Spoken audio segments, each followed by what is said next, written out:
Today's topic is laws of chemical combination. Chapter 1 is going on. Laws of chemical combination में देखो, first law है law of conservation of mass. देखो definition को रट्टा लगाने की बिल्कुल जरूरत नहीं है. जो ये लाइन लिखी है ना, लॉ ऑफ कंजर्वेशन ऑफ मास, इस पे फोकस करो.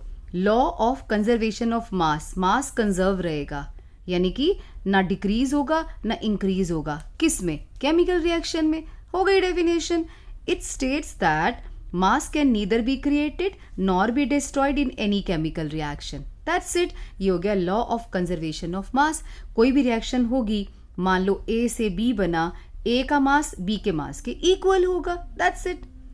लॉ ऑफ डेफिनेट प्रोपोर्शन और कांस्टेंट कंपोजिशन.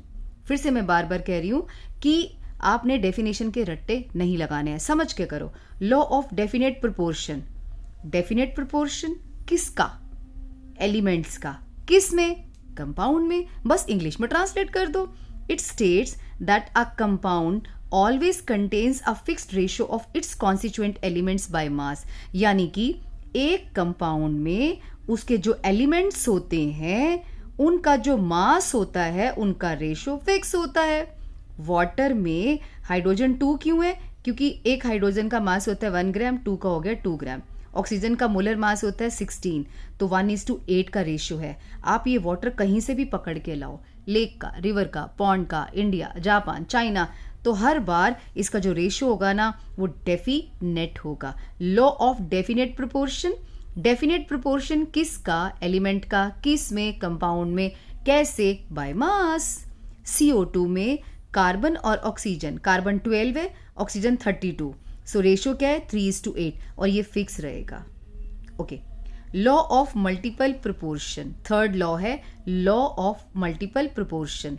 मल्टीपल का मतलब है कि कुछ ज्यादा होगा. क्या ज्यादा है? मल्टीपल कौन है? कंपाउंड. एक नहीं है, कंपाउंड बड़े सारे हैं. किसके? 2 एलिमेंट्स के. प्रोपोर्शन क्यों बोला? आगे सुनो. व्हेन 2 एलिमेंट्स, ध्यान देना, when 2 elements C and O, इस पे नजर रखो अपनी. When 2 elements combine together to make 2 compounds, यानी कि CO and CO2. By keeping the weight of one element constant, C और CO2 में कार्बन कितना है? 12. इसमें कितना है? 12. ऑक्सीजन, CO में ऑक्सीजन कितना है? 16. CO2 में ऑक्सीजन कितना है? 32. तो statement says when 2 elements combine to make 2 or more than 2 compounds, then by keeping the weight of one element constant, the weight of other element bears a simple whole number ratio.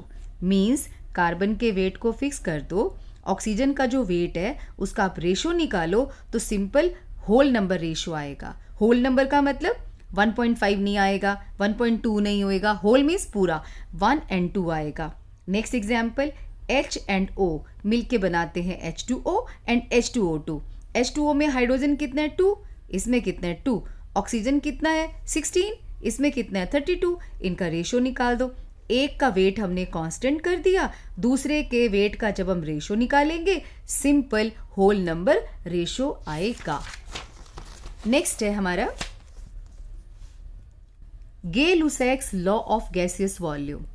Once again, Gay-Lussac's law of gaseous volume, यानी कि gas की बात चल रही है तो reaction में gas ही होएगा, रिएक्टेंट भी गैस होगा, प्रोडक्ट भी गैस होएगा. लग तो ऐसा रहा है, तो फिर करना क्या है?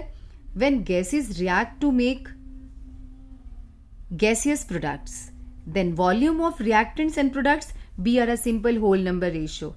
जब गैसेस मिल के गैसियस प्रोडक्ट बनाती हैं तो उनके जो वॉल्यूम का रेशियो है वो फिक्स्ड रहेगा, सिंपल होल नंबर आएगा. देखो 2 वॉल्यूम है इसका, हाइड्रोजन का, 1 वॉल्यूम ऑक्सीजन का है और वाटर का है 2 वॉल्यूम. मैंने गैस लिखा हुआ है, ये वाटर वेपर्स हैं. इनका रेशियो निकालो, 2:1:2. देखा, ये भी सिंपल होल नंबर रेशियो आ रहा है. सिंपल होल नंबर रेशियो का एक्चुअल मीनिंग क्या है? यहां से ये समझने की कोशिश करो कि atom can not be broken.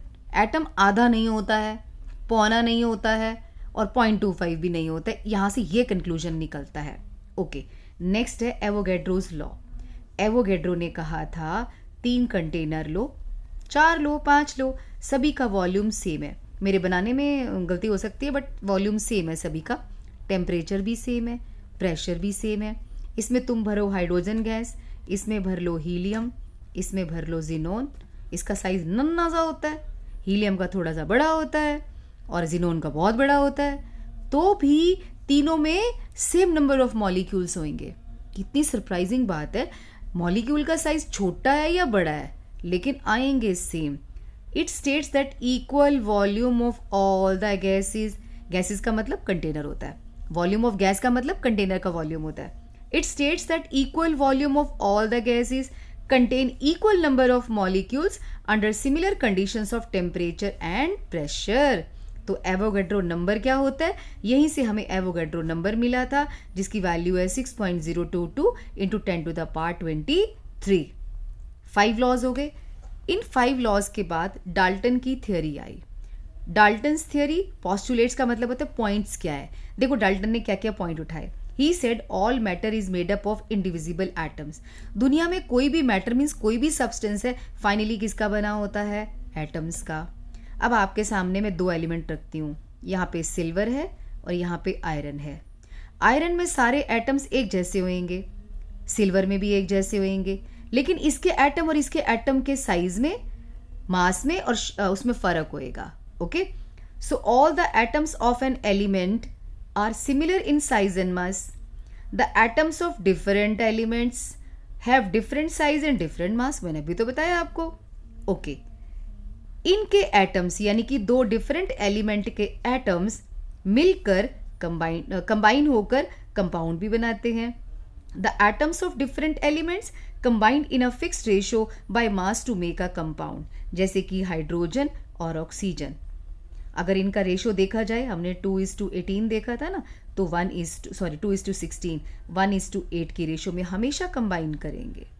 इससे कौन सा लॉ जो है वो जस्टिफाई होता है, लॉ ऑफ कांस्टेंट और डेफिनेट प्रोपोर्शन।